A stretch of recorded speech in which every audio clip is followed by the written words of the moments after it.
What's up you guys, it's Ben and welcome back to my channel where we talk about everything there is relating to selling on Amazon. In today's video I wanted to give you an idea, something for you to actually think about and investigate further to make sure you pay as least amount of fees to Amazon as possible.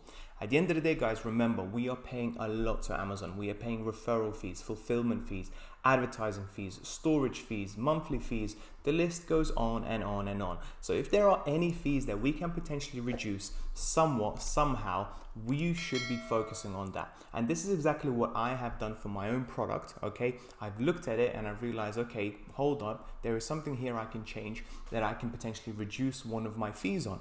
And this is exactly what I wanted to speak to you guys about today, because this is something, in my opinion, that you should investigate, because the less fees you pay, the more profit you're going to keep that you can then reinvest into the same product or potentially future other products. With that being said guys, if you are interested in selling on Amazon, please don't forget to check the links down below for my own personal mentorship, where I will help you start your Amazon FBA business on the right foot. Otherwise guys, if you're running on a relatively low budget but you want to use some of the business tools that I always talk about on my videos, please don't forget to check the links down below for Helium 10, the best product research tool out there, or Tide, the perfect business bank account to start off your Amazon FBA business.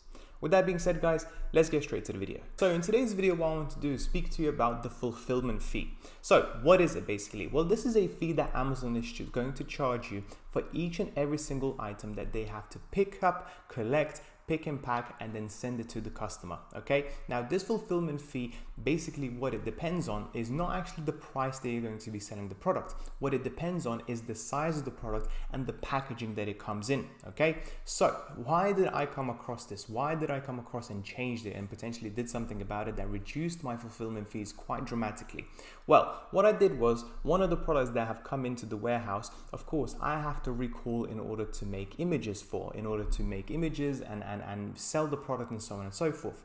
Once I ordered that product back to myself, I realized that the packaging that this particular product comes in has been absolutely massive, way bigger than the actual product packaging itself. So the Amazon box was far bigger than the product packaging. And what I did was I asked Amazon to actually remeasure the product packaging and therefore reconsider the fulfillment fees. Can they potentially fit that product in a smaller box? And this is something that I want you guys to think about. If your product, you can potentially get the supplier to package it more neatly, more tightly, or potentially even fold it if it's possible, then you will be paying a lot less in fulfillment fees. Whenever you get a product from China guys, always think about not just, okay, what does the product is, what does it do, does it work, and so on, but you always have to pay attention of how it is actually packaged. How does it come in? Does it take up a lot of unnecessary space? Sometimes Chinese suppliers will be really good and use any bit of space they can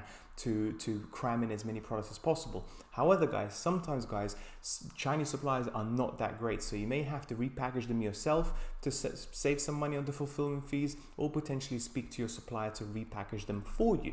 And as you can see, the differences in the fulfillment fees are quite dramatic. As you can see here, for standard envelope, in most cases, for me, for example, this doesn't apply. What applies to me is usually the standard parcel from 400 grams to 900 grams. Now, 10 pence, the difference here, for example, is not that great when you think about it. However, guys, if I'm selling a product and that product is selling around 200 to 300 items each and every single month, that difference comes into hundreds of pounds all of a sudden. And this is hundreds of pounds that you can easily keep for yourself as profit instead of giving it to Amazon in the form of fulfillment fees. So guys, remember, like I said before, each and every single product you buy from China, check how it's packaged. And every single time you get that product, I always tell my students to order the product from Amazon to yourself, just to see how it comes in, just to see how it comes in delivered, and most importantly, just to see how exactly what packaging they use to package your product. Can it be potentially more neatly packaged, and therefore you save on fulfillment fees? That's pretty much it for today's video guys. I really hope you found it useful. If you did, please don't forget to like and subscribe and comment down below. Have you ever been able to reduce your fulfillment fees? Because I have, and I know a few of my students have already as well. This is something that for you, I think you should consider. And with that being said guys, see you on the next video. Bye bye.